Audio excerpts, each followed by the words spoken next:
It's the world that wants to keep you sedated, average, and stuck in place. Join us for the tools and strategies you need to create a life of abundance, discipline, and high achievement. This is the Tactical Empire with Jeff Smith.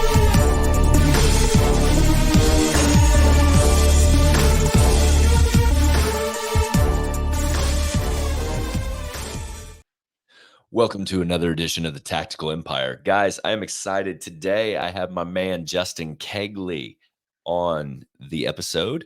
He is a brand new second-time author of High Performance Nutrition for High School Athletes. And I'm excited to have him on and talk about his new book as we chop it up about anything and everything. What's up, Justin? Oh, Jeff, I appreciate you having me on the podcast, man. It's great to connect with you after reconnecting a couple of years ago. So great story there, man. So I'm super pumped. Thanks for having me. Absolutely. Absolutely. And we'll get into all of that for sure. But Yeah. Tell me about your book, your newest book. It just dropped yesterday or the 5th, 2 days ago. Yeah, 2 days ago. So Tuesday. So this book has been a passion project of mine for a couple of years. And it started off as just answering questions for the parents of the athletes that we coach. So I own a sports performance facility and personal training studio in Rockford, Illinois. And we have parents that bring in their athletes and they know they need to get stronger and faster and need to compete at a higher level. And so they bring them in and ask if we can help them. And of course we can. But the second thing that always goes along with it is, can you help my son or daughter with nutrition? Tell them what they should eat. Or the parents will say, well, I've been telling them they need to eat, such and such, and they need to eat better, but they're not listening to me. So can you tell them what to eat? And after hearing this over and over again, I was like, you know what? We need to put this all in one place. So basically what started off as a FAQ for the parents of our facility turned into a book to answer questions for something that is a complex task these days, which is feeding high school athletes. I love it. I love it, man. And you have produced some serious athletes at your facility, haven't you? We have. So we've had athletes that have gone on. We're again in Rockford, Illinois, so Northern Illinois. We have athletes that have gone on to play at Wisconsin, Illinois, North Carolina, Ohio, Northeastern. We have kids that have played all over from a Division I perspective, but also lots that have gone on to play at a great Division II and Division III schools so they can continue to play and achieve their full potential. I love it, man. I love it. And I immediately bought the book as soon as it went on sale because I wanted to read it for my kids. They're not athletes and they're not in high school. I mean, they're kind of athletes, I guess. But I'm very passionate about feeding my kids like athletes anyway, because like that's how we fuel ourselves as well. So I wanted to dig into it. It's really well written and easy to consume too. So if you're a parent out there that's like scared by some of this shit because like macronutrients and all that stuff, food timing and things like that. I mean, personally, I have a little more experience than most people in that realm, but like, but for any normal parent, like this is easily consumed and very, very easy to digest and implement with your kids for sure. Yeah. Well, thanks. The goal was to create a guide because nutrition is not complicated, but it's not easy. We hear new studies that come out all the time and you should eat this and don't eat that. And this is bad. And so it can become overwhelming. Add into that the fact that you have kids that are growing and they're in high school and they're going through hormones and changes and they don't want to listen to parents anyway. And so there adds in a different layer of complexity. And so the goal was to create something that parents could read and support their kids with, but also it could be written and given to a high school athlete so they can understand that at some point, if you want to go to the next level, it's on you. You have to start taking some responsibility for your life. You can't just depend on mom to do everything for you. So that was the goal, to be something that came in and mixed between the two and be able to be for parents, athletes, and quite honestly, coaches to support them along the way. Yeah. Yeah. And I think that's really important. I mean, you and I ironically played college football together. But man, I grew up on Pepsi and Kit Kats, and like that was kind of all I ate ever. And so like I was the epitome of like the trash diet. I mean, there's a guy, Lamar Odom or whoever played for the Lakers or whatever, that fucker ate Skittles all day. And like, that's Yeah. all he ate. And Yeah. so, Well, here's the deal. So this is written for athletes, and in particular for athletes that want to continue to build into their sports performance. But what I can tell you is this: I'm passionate about it because I was an athlete. We played college football together, which we can talk about. But what also happened to me, which happens to a lot of people, is when you're done playing, your nutritional habits don't change. If you grew up eating like crap and then you stop burning 1,000, 2,000 calories a day, ultimately, as an adult, you're going to start to put on weight. And I found myself 17 years ago, I weighed 296 pounds. I stepped on the scale and I was fat, no doubt about it. And I was unhappy with who I was. And we know that it comes down to our habits and our routines, and that's ultimately how we achieve our personal best success. But I wanted to teach kids not only how they can fuel themselves for performance now, but give them an idea of how do you just learn about nutrition. You don't have to be an expert, you don't have to be a nutritionist, but you have to learn to take care of yourself. And if you take that responsibility and go, look, I want to be faster and stronger and play better on the field or court. You also have to know that at some point in your life, things are going to shift, and you can adjust that to live better and not to be overweight. So really, it's about how can we help to change a generational strategy and not allow people to just grow up and be like, well, I played sports and now I don't. I'm a parent or I'm an adult and I just put on a bunch of weight and I'm not super happy with who I am. yeah, yeah. It's tremendous to see the kids taking ownership in some of these like sports endeavors of like they take it very seriously. I watch Mhm. their level of discipline versus my level of discipline when I was that age, and I'm like, Oh yeah. holy cow, it's a different world these days. And but but you're exactly right. And again, that's why I spoke to it about like how do we feed our kids? Like, are we spot on what we're doing? Because even if you're not an athlete, just understanding this. But as far as the athletes go, are you seeing a like when you obviously my guess would be, you can correct me if I'm wrong, you've probably been implementing these practices within your facility for Mhm. years leading up to this book. So like this isn't like yesterday you started feeding your athletes this way. So do you Right. see a tremendous difference in them and their performance and their work capacity when they're doing the right things? Oh, absolutely. You'll see a difference. You'll see a difference in them right away. So I actually just had this conversation with an athlete. So about a month and a half ago, specific example, came in, parents are like, look, we need you to talk to our son. And they said, he's sore all the time. He's beat up. We know he has a busy schedule, but this doesn't line up. And so we sat down and we went through the whole plan and we started building out the strategy. And really, one of the big focuses was making sure that he was eating enough protein.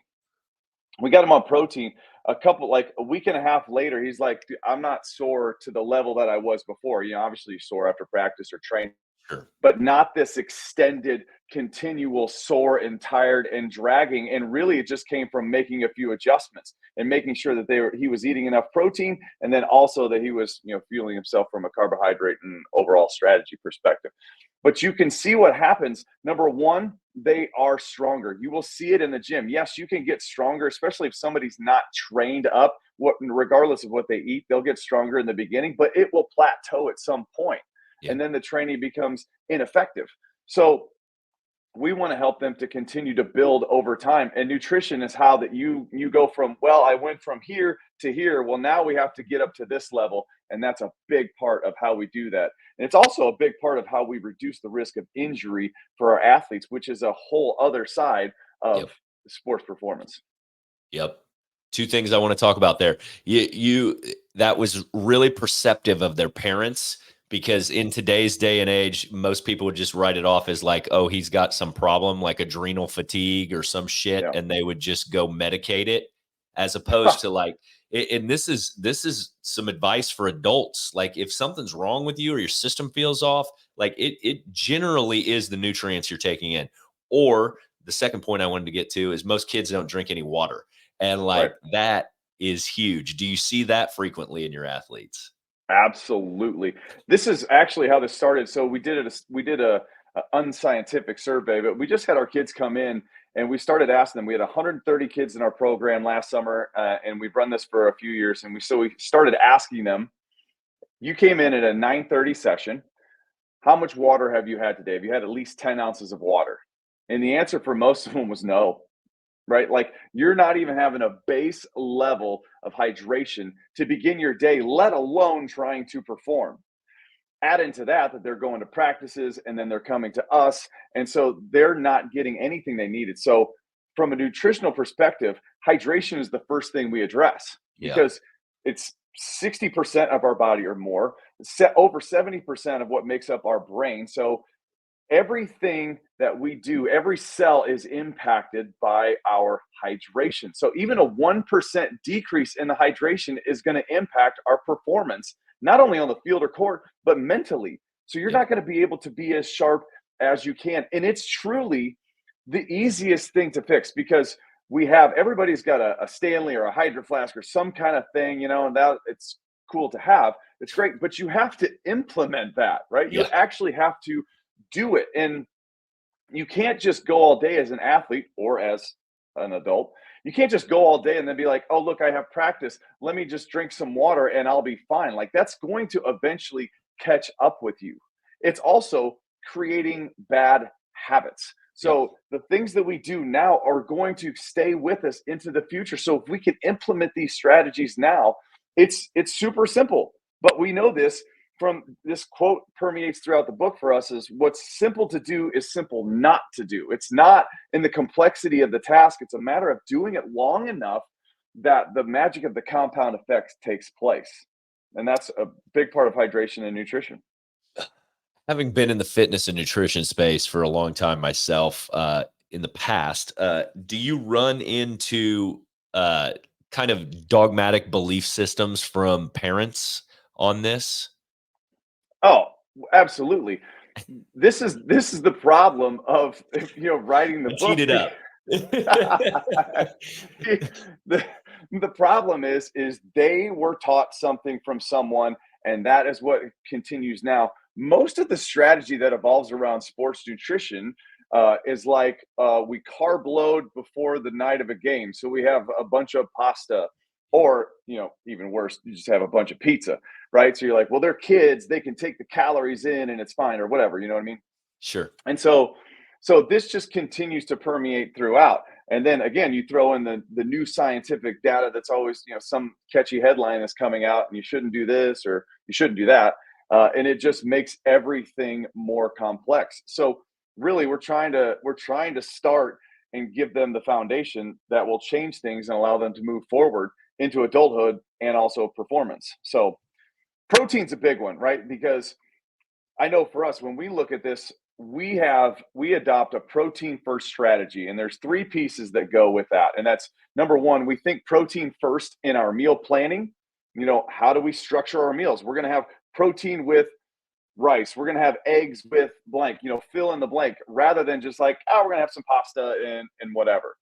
We have to get people to change our mindset around making sure that we structure that well. We also think protein first thing in the morning and protein first thing after workouts. So if we can get our athletes to think in those ways and parents to think in those ways of structuring them protein wise, number one, it's going to help them from a recovery perspective. It's going to help them to build lean muscle tissue.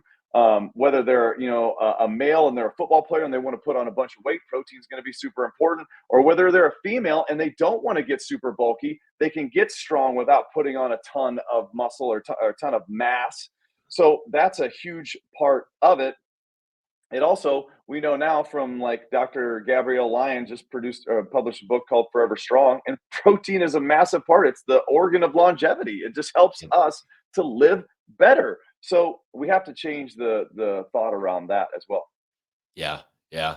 And if you're a parent out there reading this, like it's not limited to your kids. Like as I sit and listen to you, I'm like, everybody needs to be doing that. Everybody should be thinking protein first in their meals. Like, how do you get 40 grams or 50 grams? An adult should be getting 50 grams of protein per meal. Start there and then fill in around it.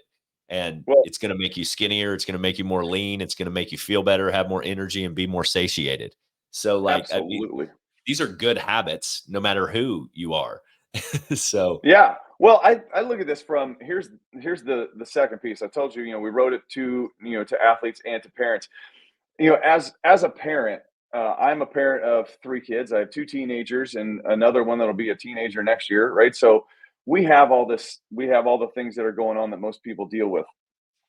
But what I know is I wrote this book, and yeah, we have a ton of background, and I have certifications in these things, and I know a lot of people that can give information. But the person that is going to impact your athlete more than anyone else is the parent, because guess what? I'm not buying their groceries. I'm not cooking their meals. I'm not the one that's deciding, hey, you know what? We should just go through the drive-through because things are busy and I'm tired and I don't feel like cooking tonight. Look, I understand life is busy. Things are crazy. We have travel and sports. And I don't expect people to eat perfectly all the time. But the difference is when you eat well most of the time, you're going to be better off. So your kids are going to learn the habits to go like, you know what? We eat well at home most of the time.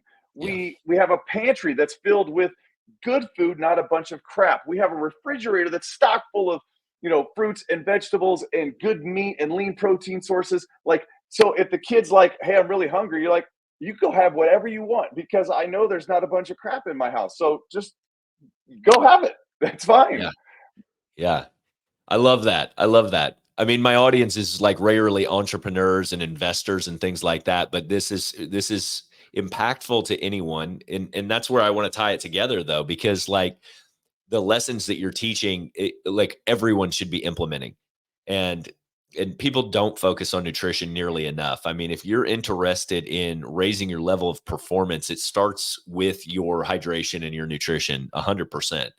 And I mean, we could get into all the vices and how they lower your Yep. productivity and everything else as well, right? And but my trick is cooking 5 to 10 pounds of ground turkey or beef and mixing taco seasoning in with it. Yep. If you just have that in your refrigerator at all times, you can scoop a bowl out at any point in time and get 40, 50 grams of protein. Boom. That's great. We put it in the book because it's one of our strategies at home. Yeah, The biggest problem with protein is it takes time to cook. So you go, yeah, look, you don't have to meal prep 40 meals a week. You can do exactly what you just said. Prep up the chicken, prep up the beef, put it all in a container, and then you can split it up. It's easy because it's already done. You take it out and then you just separate it out into whatever you want. So therefore you mitigate the problem of, well, it takes time to cook. Okay, yeah, so that's done. And then you can structure your meals around that. But I'm an entrepreneur. I own a business, and I'll tell you this. 17 years ago, when I weighed 296 pounds, I was working in corporate America, and I can tell you, I was nowhere near as productive. I didn't have the energy that I have now, and it's been life changing to go. The one thing that really changed my life was going. I'm just going to get healthy. I'm going to eat better. I'm going to lose some weight and feel better, and that set off my life to change the whole trajectory. And it made a massive difference in who I am and where I am and what I'm doing now. yeah, yeah. Tell us a little bit about that. Like where is Justin going over the next 5 years? What are you doing? You're working with Ben Newman, right? You're part Yep. of that group. Okay, Yep. so like this guy's a personal development guy. He's into all that. These guys will know who Ben is and things like Sure. that. So tell me what you're up to. So I have a massive passion around helping female athletes in particular to reach their full potential because we have a huge gap in training for female athletes. There is a massive increase in ACL injuries Yep. for female athletes and also in helping them understand and building this unshakable mindset. So that's how I look at this in training. I love to train athletes and I train males and females, but to continue to step into this space to go like, look, how are we helping them to reach their full potential? How are we helping them to reduce the risk of injury? Because an ACL injury is devastating. It's 12 months, minimum before you're going to get back to anywhere near where you were before. And so we want to help on the front end and the back end of that to help them, but also helping athletes to build this unshakable mindset. Really where you step in to go like, I'm choosing to do something rather than I have to do something. How do we change the tone? Because ultimately, I want people to achieve their God-given potential, and that only comes through understanding who they are and pushing their limits and doing the best that they can every single day. I'm a person that is a product of the habits and routines that I've set in place, and I was fortunate enough to have great coaches and mentors, people like Ben in my life, to help me to see that I have to implement these things in order to become who I want to be. So that's a big part of it, and helping people to really just fulfill who they are, what they've been created to do, and just not leave anything on the table. I don't want you to get to the end of life and go, I wish, because regret sucks. Yeah. Yeah. Justin puts out amazing content, guys. So if you don't follow him, like I follow all your stuff to read about, I got 3 girls. So for me, Yeah. like they do all kinds of different shit. I mean, they're not high level athletes. They're only 11 and below, but like Sure. I am well aware of the propensity to injury that females have in their lower extremities specifically. And so like, and I'm a big guy on solving problems through exercise and mobility. And so like your stuff is gold from that standpoint. Because if I can get them doing the different unilateral movements and things like that now, they're going to be strong in whatever they want to do. Yeah, absolutely. Well, I appreciate that. And that's, it's really, it came from, for me, we opened Movement Fitness. I was going to be train the football dudes because that's who I was, like, right? Like that's what we wanted. And less than 4 months into the business, we don't have many clients. Physical therapist calls me and says, I've got a girl. She's 14. She's a soccer player. She's 5'5", and I need you to train her. She's 4 months off of an ACL tear. And I'm like, awesome. What do you want me to do, man? Like, I'm a football guy. And so I had to. We didn't have many clients. So I had to figure out how to do it. And it was research and implement and research and implement. And then she became successful. She was a Big Ten honorable all conference this past year, and her success became somebody else needed help, and then somebody else needed help, and it just built on with that. And to see that we can make a huge difference for female athletes in an underserved market, because look, guys are training, guys are still required to train in football and basketball, and females are not the same. And for whatever reason, it's a bunch of crap. And I want to be someone that helps to push that forward, because it just burns me up when I see someone go down with an injury. I know that the number of injuries and ACLs will never be 0, but they are way too high right now. And it's an epidemic. And I want to be able to be someone that provides information and helps people to reduce that risk and to help maximize performance. Yeah, there's really no excuse for it. We have enough knowledge at this point in time that they should be the number should be a lot lower. Like, Yeah. as a biased Notre Dame fan my entire life, we had a strength and conditioning issue in the last 10 years that was really a travesty to watch. And so when you know a little bit about what's going on and you're still a college football fan and you see shit like that go on, you're just like, that's terrible. Well, you look at it's like anything, right? Like the output comes from the input. So ultimately, if this keeps happening, we have to look at the front end and say, look, we have to make some sort of adjustment. There has to be a change. We have to do things differently. And so for whatever reason, from a parent perspective or club sports, we need to make sure that they're getting the training that they need, because doing skill work is not enough. Doing the work, on the field or court is not enough. We have to do the things off the field to help them to become better athletes first before they can be great as just a player. Yeah. Yeah. And so quick story for you guys. I played football with this guy when we were like 18 years old in college, and I hadn't seen him in 20 years at least. And he's a big, strong dude with a bald head. So I show up at this, I show up at this event with my wife, and we meet eyes. And I was like, I know that guy from somewhere. And like my mind immediately is like, okay, he was in special operations. Where, like, what was he doing? Because I mean, if you meet Justin in person, he's still fucking jacked and like looks like he could go out and stack some people up. And I mean, you probably weigh 230, 6'2", 230, I would guess. Yeah, And he's that's about right. put together. So when I see him, I'm like, oh, that's a dude that's a dude. He did some things. He can do some things. And I'm like, what the hell? How did I know him? And I went back to my wife and I'm like, I know that guy and I don't know how. And she's like, what are you talking about? And then it hit me and I was like, that's Justin. And so it was just so interesting because literally, dude, like I have never had anyone leave my circle and return to my like ether again in the personal development world ever. And so it's just super interesting because we always talk about concentric circles and like tightening your circle and who's in it and who's out of it. And like for you and I to completely disconnect and then come back together like randomly as fuck and have just a lot of synergies is very cool. And Yeah. that was just an awesome moment, and to meet your family and everything else, it's very cool.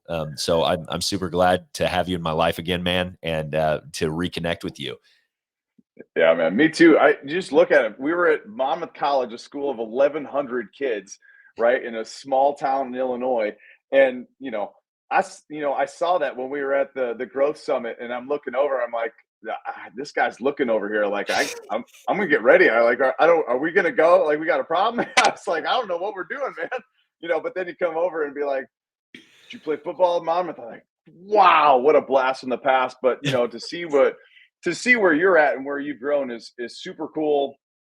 For me, as we've continued to grow into different spaces of not only training people and owning a training facility, but we have some real estate and other things that we're venturing out into, and to see how you've been doing that, and just your entrepreneurial spirit and your family is super cool. And so it's been great to reconnect with you and to find out more about where you're at and what you've been doing. And so I truly appreciate you, man. It's been really cool. Same, man. Same. Hey, tell me more about like your personal development journey you're on right now. And like, I mean, you're tied in, you're pretty plugged in with some powerful groups, and I want to know more about it. Sure. So a big part of who I am and what we do right now is our fitness business, as well as we just actually just purchased some commercial real estate. So one of our deals though is through the Iron Circle with Tim Lyons. So Tim has been a great mentor for us in terms of not only just fitness business, but this group of people in the Iron Circle. Is about 30 of us that own a gym, but also own other things and are doing other things. And so the goal is how do we continue to build, opportunities for us from a wealth perspective, from a growth perspective. That group, we've been a part of that for a number of years, has been super helpful for us to step outside of just going like, I don't just own a gym. We are beyond that. And so that's been a huge part of who we are in the development space. And so super grateful for that group to think bigger than rather just one little thing. Also a part of the Uncommon Live group with Ben Newman. And so that's been great for me in terms of, mental performance and toughness, and figuring out how do we create a message that resonates, because, my ultimate goal is, to take what we're doing and create a program that we're working to develop right now, which is the Unshakable Female Athlete, and to take that to a broader perspective, to be able to provide training, mental toughness, nutrition, recovery on a broader scale, to be able to provide a solution to the problem that, we have found from a female athlete perspective. And so being a part of groups like that push me to think bigger. And I think, listening to your podcast and knowing, the people and the caliber of people that you've had on this allows me to go, look, we have to push ourselves beyond where we are. And we have to have other people in our lives that are calling the best out of us, and making sure that we just don't stay stagnant, because it's easy to get to one level and just be like, hey man, I'm cool,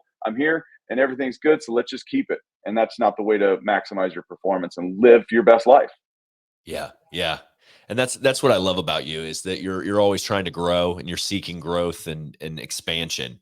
And that's one of the things I teach and preach that I'm very passionate about, because I mean, for us, I think that anytime I've had any negativity in my life or rested on my laurels, it's when I'm just stagnant and not doing Mhm. anything.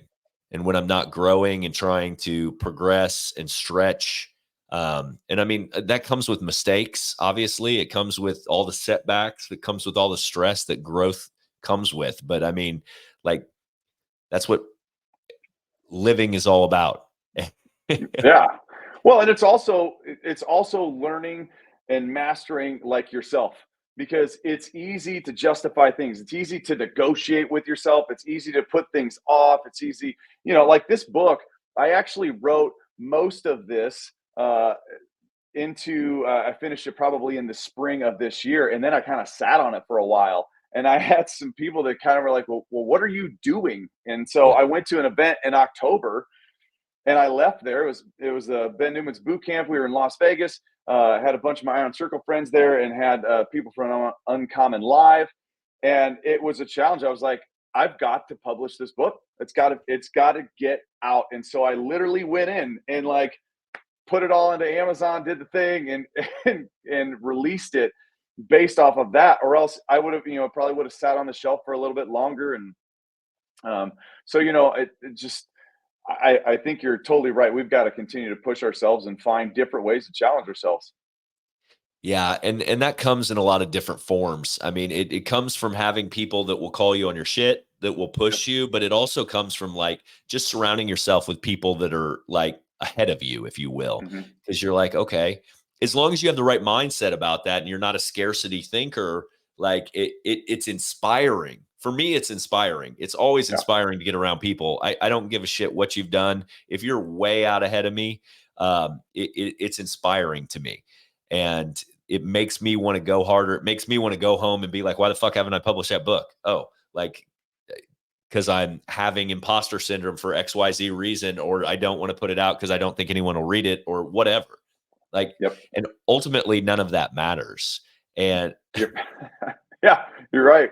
None of it matters. The challenge is not, yes, I want the book. I want to get this book into the hands of every high school athlete or parent of high school athlete, and that's great. Like I'm going to push hard into that. But the real challenge is going like get beyond myself and go, look, I have something to do to serve the people and to make an impact. And if it reaches one person, it was worth it. And you talked about getting around people that are better than you. I mean, look, this was part of the deal. In October, I'm at Ben Newman's boot camp. The top, three of the top performance coaches in the world were there. You had Ed Milet, you had Ben Newman, and you had Tim Grover. All right. yep, And you're listening to these guys and you look at where they're at and like, oh my gosh, these guys are way up here, which is true. But also you go, I'm a part of Ben's group enough to know like there was a day one, there was a time when he was not who he is. And so to know like if I want to accomplish things that are going to make a greater impact, you just have to start doing it. You're going to fumble along the way, you're going to make mistakes, but that's also why you surround people that call you on stuff and help you to develop and go, hey, we need to change this and adapt that and make a bigger impact. But ultimately, it's really about pushing yourself. And so, yeah, going back to the disciplines of stuff, I mean, I called myself out in April of this year. I left a wedding, and I looked down at myself. I'm like, hey, buddy, we're a little heavier than we need to be here, And so, I started 75 hard. That was the first journey for me into that, and so finding different ways to choose to be disciplined. And I know watching you and doing your stuff and your ruck challenge and finishing that up. So I know you got some work to do on that, but yes, I do, I do. But yeah, I mean, it's the same type of stuff. How can you continue to sharpen your sword? And like complacency doesn't matter. I have the same thought process when you talk about those guys on the stage. I mean, yeah, those are monsters, right, in the Mhm. industry. But like what I found through my personal development kind of journey and like looking at these guys is I probably have 7 or 8 years of track record in the space, mentoring, coaching, running Mhm. groups, right? And those guys are just 10 years ahead of me. And so, like, you just need the volume of work and the consistency over time to be there if you want to. Like, now Yep. maybe that's not something I want to do, or maybe it's not something you want to do, but like, that's the only separator is just time. It is time. And so, like I will tell you, as we're recording this, I'm actually in Rhode Island at Perform Better headquarters at a writing school. So I literally published the book 2 days ago, and I'm like, I published it. I'm very pleased with it. It's going to be super helpful. The feedback's been great, but it's not enough. I need to learn how to communicate better because I have such a passion that I want to be able to help people to understand why and how to make some of these changes, not only, obviously nutritionally, but mindset and the bigger shifts Yeah. going forward. So finding ways to continue, like you said, to sharpen the sword and just continue to get better, to not let yourself off the hook, because people need help. And you talk about, there's the big ones out there too, but there are other people in that group, the groups that I'm in. I look around, I'm like, man, rather than 8 to 10 years ahead of me, I've got other people that are 2 to 3 years ahead of me, and I want to get there too, Yeah. right? So I think it's fun because you also, when you don't have that scarcity mindset, which I have battled through. I was the guy that was like, if you're not me, you're competition, and I'm going to fight you. And once I learned, I'm learning still, I guess, to let go of that and to be like, look, I want to collaborate. I want to be able to figure out how we can work together and help each other, because ultimately I know that's how we grow. And it's a big part of being successful. Yeah, everyone struggles with that, man. But I can tell you, the faster you can get over that scarcity mindset, the more abundant you will become much faster. Because collaboration takes a level of maturity that some of us don't possess yet, but Yeah. it is the ticket to exponential growth quickly. And yeah, I mean, I deal with that all the time with business owners, though. I mean, I run a big ass mastermind for fitness business owners as well. And those guys are highly successful. And for the most part, we've been able to beat it out of them now. But like, they come in with that same scarcity mindset, like the gym down the street's modeling my stuff. Okay, who cares? Like, again, none of it matters. Yeah. Like, it, because your business is the same that we're talking about. Like, it's Mhm. about consistency, reputation, and like nobody can reproduce you anyway. Right. So like if you put out something and if I put something out and you take the exact same thing verbatim and you put it out, it's not me behind it. So like Mhm. I've already moved past that production of things and that iteration of things, and I'm on to 6 months ahead, right? And I am connected to my product. So when people get hung up on that shit, I just cannot. I can't even spend any time talking about it because it's wild. They're not going to have the Right. same effect that you have. For sure. And this goes for everything, but I can speak to specifically to fitness. Look, my competition is not actually the gym down the street. My competition is McDonald's. My competition is the kid that's not doing anything, right? Like getting them motivated to come in and do something. Like that's the competition. Because if you step back and look at it, my area where I'm at, we probably have 250,000 people in my area. I couldn't service all of it anyway. I couldn't Right. service 10% of it, 1% of it. You know what I mean? Like, so you look at that and you're like, that's silly. The real thing is how do we use our voice, to make an impact in our community in the best way that we can and the best way that we know how. And if there's opportunities, for collaboration, that's even better. But really, they're not even the competition. There's Yeah. so much else out there. And most people's main competition is themselves anyway, and what's between their ears because they talk themselves out of doing anything before they ever even start. Like I tell people all the time, there's 8 billion people in the world. You only need 100 of them to pay your bills, and Right. like maybe 100 of them, maybe only 10 of them, depending on what you're selling. Yeah. And a- and so when you put it into that perspective, like you couldn't service 25,000 people, even in your town of 250,000, right? Yeah. And so like you're focusing on the wrong things if you're focusing on your competition. Mhm. Um, like for you coming out of a fitness space, your primary objective is and your biggest obstacle is education. And telling that story of education in a bleeding throat way that resonates with your ideal avatar. And ultimately that's where that is the hardest part in business right now is catching the attention, keeping someone's attention for 8 seconds long enough to tell them the story, and then in the fitness space educating them as to why they need something. That was Absolutely. always just a huge obstacle in the fitness business. Like, why do you need this? And Yeah, absolutely. go ahead. Yeah, absolutely. I think that's, just talk about like head trash. This is a perfect example of head trash because I sat on it forever because it's Yeah. like, oh well, who wants to hear from me on that?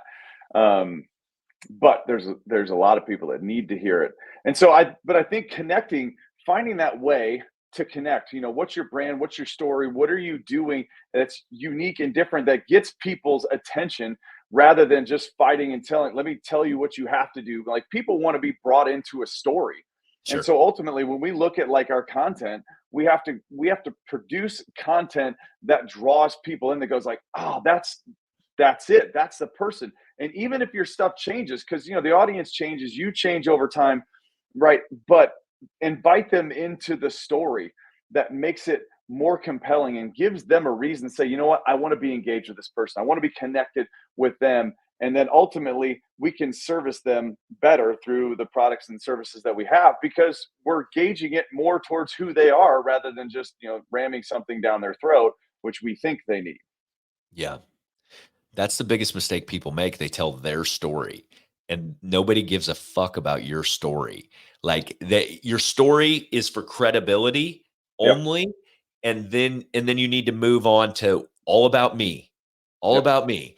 And like people don't get that. Like you need to tell them real quick, boom, boom, boom, shotgun. This is my experience. And like you see these people that drone on about their story and like, let me tell you, here's my origin story. I came from this traumatic background and blah blah blah blah blah blah blah blah. And you see the temperature just leave the room. And like it's great that you own X, Y, and Z. It's great that you've created X, Y, and Z, but like how can I benefit from this? Like how can you teach me how to do something or how does it resonate with me? And like that's such an important lesson for people, especially that are trying to step into like the influencer space or like be a teacher or a coach. Like even as a coach, you couldn't go out there every day and talk to your kids and be like, listen, I won the Heisman. I ran for 2,000 yards that year. I fucking did X, Y, and Z. Cause they're going to be like, I don't give a shit. Like Yeah. that doesn't matter to me. And you know what I'm saying? Like, Yep. how do you show me how to run for 500 yards this year? How are you going to show me how to be faster? I want a 4.40. Like, I want this. And like, so that's super important when you're creating content and messaging, and people just sometimes take a flyer on that. I don't know why. They do. What's in it for me? Like Yeah. our job is to give them, you give them enough, again, like you said, to show credibility. But ultimately, we've got to produce results. And then our story becomes about the credibility that we've given, that we receive based off of what we've done for other people. Yes. Because great, I weigh 296 pounds. I no longer weigh that. So at some point, I can tell you, I went from here to here. Awesome. That's about all you need to hear. Like I figured out how to lose the weight. And I figured out how to keep it off. Okay, so now I can help you in that realm. From an athlete Yep. perspective, I played college football, but what's really been my story from a sport performance perspective is what I've done for others. And so it's not about me, it's about how we are helping someone else to get a result and to be able to tell that story because it's way more compelling and someone can relate with that. A 14 to 16-year-old high school girl can't relate to my playing football with Jeff Smith at Mountain College and they don't care, right? Because I'm old and they don't care. They want to know how I can help them to be like Aaron, who just finished up her senior season at Wisconsin, right? Like how I can help them to be like Kate, who's swimming at Butler, or all these schools and places that we have kids. That's what they want to know. That's perfect. That is perfect, man. That is so important. That's awesome. Well, congratulations on the new book. Guys, go out and grab High Performance Nutrition for High School Athletes. You can order it anywhere books are sold. Amazon is where I bought this. Go ahead and grab yourself a copy. Give it to your friends, neighbors, everybody else. And if you're fat, you should start eating like that too as a parent. Just FYI. I'll be the messenger of that. Justin didn't say that. You guys can love him as the trainer still. And But this guy's a Hey, master. He has so much experience. He has like over 20 years experience in this space, guys. If you're looking for somebody, if you're in Illinois or in the Rockford area, some people from Illinois just bought this book based on some posts I made, by the way, that's because awesome. we have roots. But yeah, go check him out. And he is leading a nationwide mission, it sounds like. So if you've got a female athlete, follow his content. Like I said, it's helpful. It's easy to digest as well and implement. So, Justin, where can people find you? So easiest place to find me is I'm on Instagram at Coach Keg. Also, Threads and Twitter or X. Sorry, I'm on there as well at Coach Keg. It's the easiest place. I'm on Facebook, Justin Kegley. So that's the quickest and easiest way to find me and keep up with what we're doing. I appreciate your time, man. Enjoy your writing clinic. Keep kicking ass. Dude, Jeff, I appreciate you, man. This has been such a cool story, the reconnection of us, and I appreciate you having me on the podcast. And I love what you guys are doing. I love your family, and watching you guys continue to do your thing because you're unique. You're unique, and I love it, and I love what you're bringing, man. So thanks. Anytime, brother. Anytime. Talk All right, soon. man. Go be great, buddy.